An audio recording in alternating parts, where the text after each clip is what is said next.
the piranha payback. The water in my backyard pool churned violently as 10,000 razor-toothed piranhas devoured the last scraps of the HOA's declaration notice. Karen Thompson, president of the Sunnydale Homeowners Association, stood frozen at the edge, her perfectly manicured fingers clutching her pearls. You monster, she shrieked, her face turning the color of a ripe tomato. I crossed my arms, grinning. Community property, right? Enjoy your shared pool, Karen. Her mouth opened and closed like a fish out of water, ironic, considering the situation. The other HOA board members who had come to inspect their new pool stumbled backward as a piranha leaped out, snapping its jaws inches from Karen's designer heels. Then splash. One misstep, one wobble of her too-tight pencil skirt. Karen hit the water. The feeding frenzy began. Build up how it all started. 3 months earlier, I had been the proud owner of the best backyard in Sunnydale Estates, complete with a sparkling blue pool, a water slide, and a tiki bar. Every weekend, my kids and their friends splashed around while neighbors peeked over the fence, clearly jealous. Then came the letter. Dear resident, it read in crisp legal jargon. Due to an obscure HOA bylaw, Section 37.2, subsection B, your pool is now considered community property. Effective immediately. All residents have access to your pool during designated hours. I nearly choked on my coffee. My pool? Community property? I stormed to the HOA meeting, where Karen Thompson, a woman, whose smile was as fake as her French tip nail, sat at the head of the table. This is my house, I argued. I paid for that pool. Karen sighed, as if explaining basic math to a toddler. The bylaws are clear, sweetie. If a homeowner installs a luxury amenity that disrupts community equity, the HOA has the right to claim shared usage. Disrupts community equity? I sputtered. You mean because my pool is nicer than yours? She smirked. Rules are rules. I left that meeting with my blood boiling. The war begins. At first, I tried to fight fair. I hired a lawyer. I gathered petitions, but Karen had the board wrapped around her finger. Every appeal was denied. Then came the pool hours. Every day, from 3 p.m. to 8 p.m., strangers traipsed through my backyard, leaving trash, blasting music, and once, peeing in the shallow end. I snapped. If Karen wanted to steal my pool, fine, but she wasn't ready for what came next. The piranha plan. Late one night, I sat at my computer typing, "Can you buy piranhas in bulk?" Turns out you can. 10,000 ravenous fish arrived in discreet, oxygen-filled bags. I released them under the cover of darkness, watching as they darted through the water, their beady eyes gleaming. The next morning, the HOA arrived for their first official inspection, and that's when everything went horribly right. Cliffhanger. Karen thrashed in the water, screaming. The piranhas circled. Would they attack? Would the HOA finally learn their lesson? Or had I just become a murderer? Karen's scream pierced the air as she flailed in the piranha-infested water. The other HOA board members shrieked, scrambling back like startled crabs. For one terrifying second, I thought I'd gone too far. Then, splorch. Karen's high heel hooked onto the pool ladder.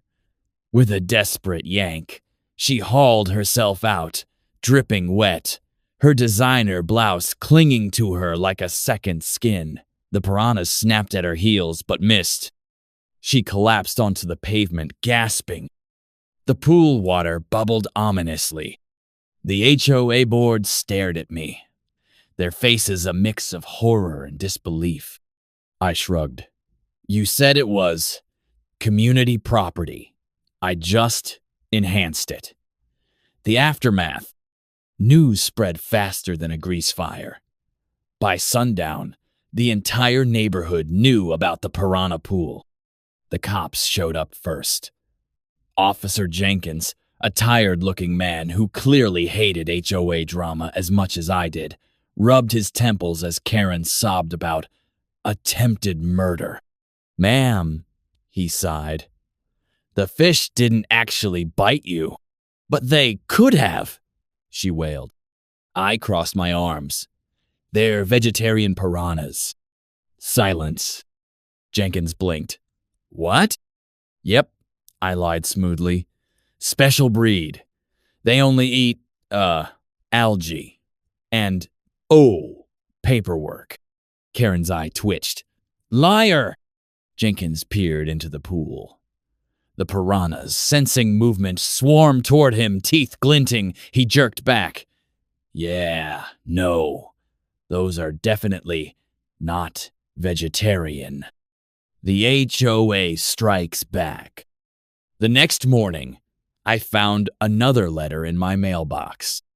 Dear resident, it read, due to your unauthorized aquatic modifications, the HOA is fining you 5-0 and demanding immediate removal of all dangerous wildlife. Failure to comply will result in liens, lawsuits, and possible foreclosure. I crumpled the paper. Foreclosure? Over fish. That's when I knew Karen wasn't playing around. The neighborhood takes sides. To my surprise, not everyone hated me. Old man Jenkins, no relation to the cop from next door, cackled when he heard the news. Serves him right. OA fined me for having a pink flamingo last year. A flamingo! Even some of the other neighbors, sick of Karen's power trips, started whispering support. But then came the real problem. The piranhas' escape. That night, a thunderstorm rolled in. Heavy rain flooded the streets and my pool overflowed. I woke up to frantic banging on my door. It was Mrs. Henderson from 2 houses down, her hair in curlers, eyes wide with panic. Your fish are in my yard. I bolted outside. Sure enough, the storm drains were swimming with piranhas. A few had already washed up onto lawns, flopping angrily on the pavement. One nipped at a passing squirrel. The squirrel screamed. This was bad. Cliffhanger. By sunrise, the entire block was in chaos. A piranha was found in someone's kiddie pool. The mailman refused to deliver to our street. And Karen? She was on the phone with animal control. Exotic species violation, she screeched. Illegal wildlife. I gulped. If they confiscated the piranhas, I'd lose my leverage. But if I didn't act fast, the whole neighborhood might get eaten. The McDonald's drive-thru employee screamed as a piranha flopped onto the service window, its gills flaring. It had hitched a ride in a storm drain and somehow ended up in the French fry grease runoff. Now it was pissed. The fish bared its teeth at the cashier. Sir, the teenager stammered into the intercom. Your, pet is here? I groaned. This was getting out of hand. I sprinted home, dodging neighbors who were now armed with pool nets and broomsticks, trying to scoop piranhas off their lawns. Old man Jenkins was having the time of his life, using a fishing rod to fling them back toward my house. Ha! Take that, you little demons! He cackled as a piranha sailed over my fence. I needed a plan.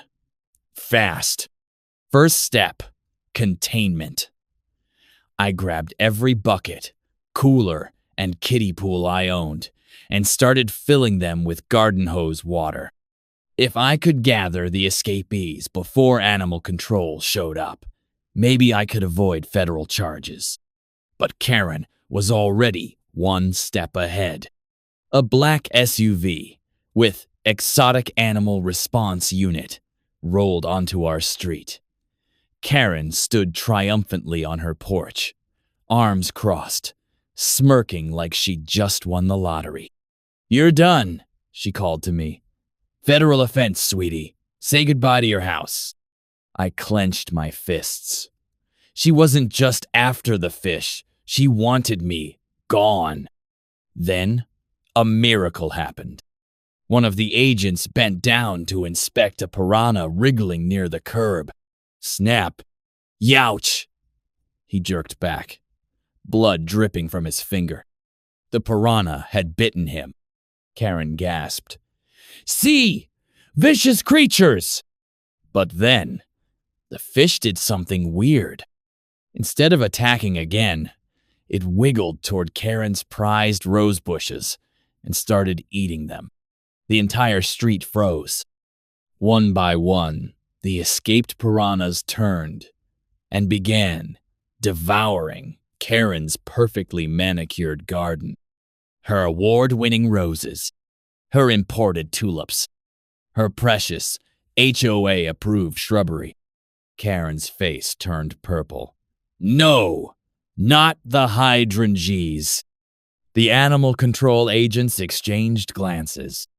"Ma'am," one said slowly, "these fish are definitely invasive, but they seem to have a preference. A preference for Karen's property." A slow grin spread across my face. Maybe I didn't need to fight the HOA. Maybe the piranhas would do it for me. Cliffhanger. Just as I thought I'd won, a new problem emerged. A news van pulled up. A reporter hopped out, microphone in hand. "We're live at Sunnydale Estates, where residents say a school of killer fish is terrorizing the neighborhood." My stomach dropped. Live TV. National attention. And worst of all, behind the reporter, a shadowy figure in a suit stepped out of a sleek car. The mayor. Karen's brother. Mayor versus mutiny. The mayor's polished dress shoes crunched over a half-eaten hydrangea as he surveyed the chaos. His icy glare locked onto me. Then the piranha-infested pool. Then his sister Carreno covered in mud, leaves, and what appeared to be fish spit. "Explain," he said in a voice colder than a subpoena.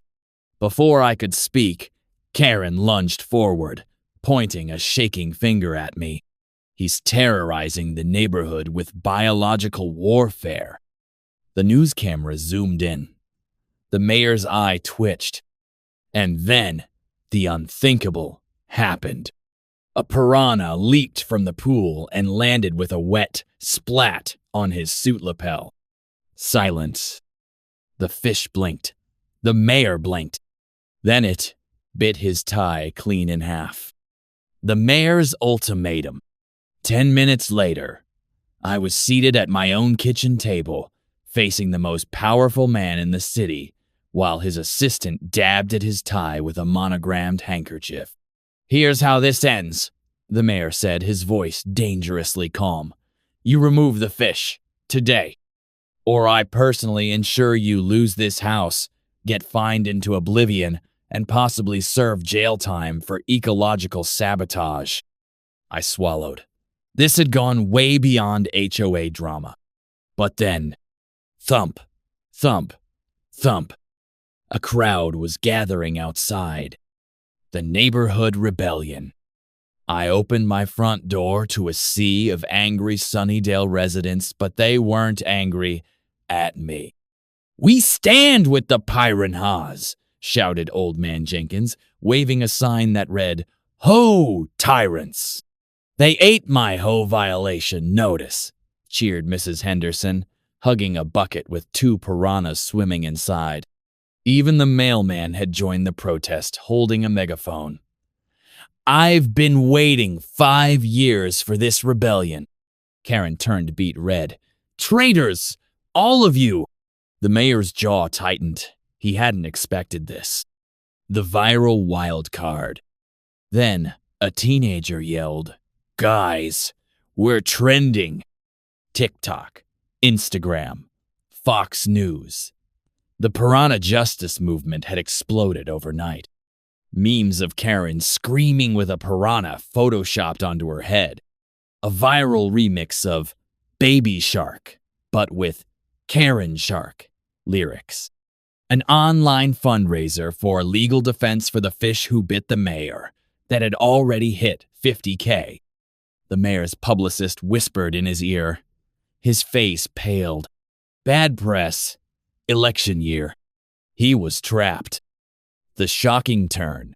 Just as the tension peaked, a black SUV screeched up this time, with Department of Wildlife printed on the side. A woman in a khaki vest stepped out, holding a clipboard. I'm Dr. Rivera, state ichthyologist, she announced. We've been monitoring this situation. Karen gasped. Thank God.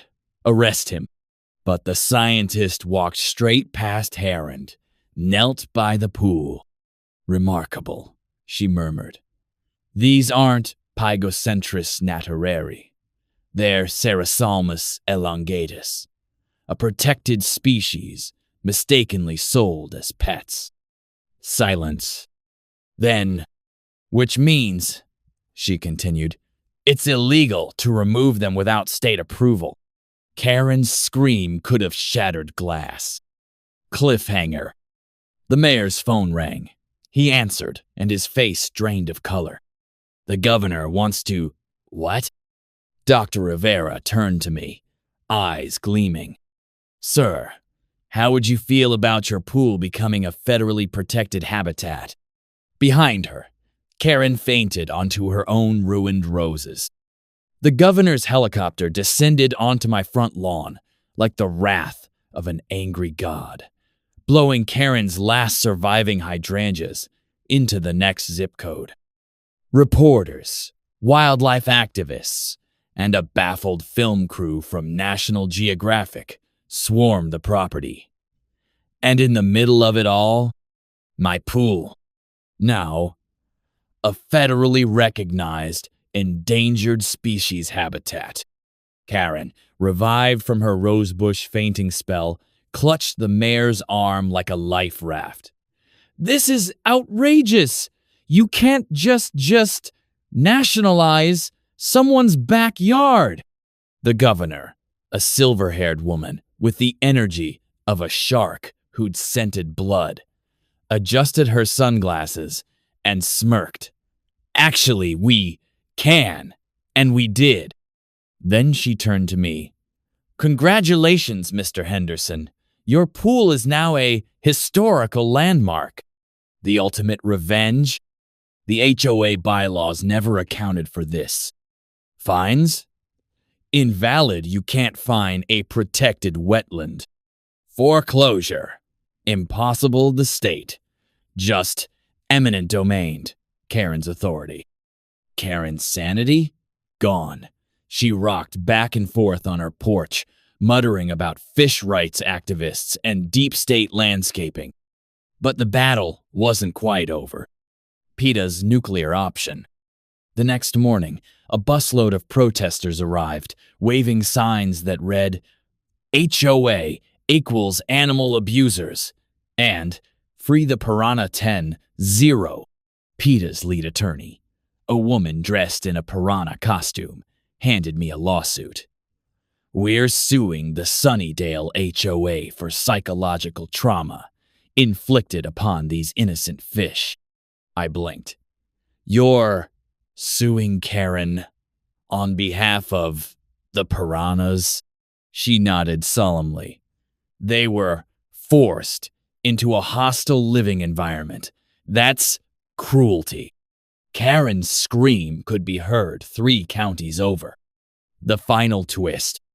As the legal chaos unfolded, something miraculous happened. The piranhas spawned. Dr. Rivera gasped as she examined the pool. They're breeding! This is the first successful Sarasalmus elongatus reproduction in captivity. The governor clapped her hands. This calls for a celebrity endorsement. And that's how Dwayne "The Rock" Johnson ended up on my patio, holding a baby piranha in a tiny aquarium, grinning for the cameras. These little guys, he boomed, total underdogs, just like the American homeowner fighting back against the man.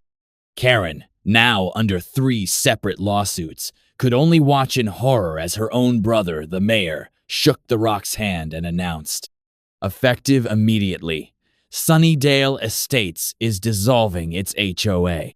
1 year later, my pool is now the Sunnydale Piranha Sanctuary, complete with a gift shop and guided tours. Karen moved to a strictly HOA-free cabin in Alaska. The last photo she posted showed a moose trampling her mailbox. Karma. Old man Jenkins got a pet alligator. Somehow, it's allowed now. And the piranhas? They won Wildlife Heroes of the Year and have their own Netflix documentary. As for me, I'm sitting poolside, sipping a margarita, watching my former HOA board members scoop piranha poop as part of their court-ordered community service. Mess with my pool, and I'll turn it into a national treasure.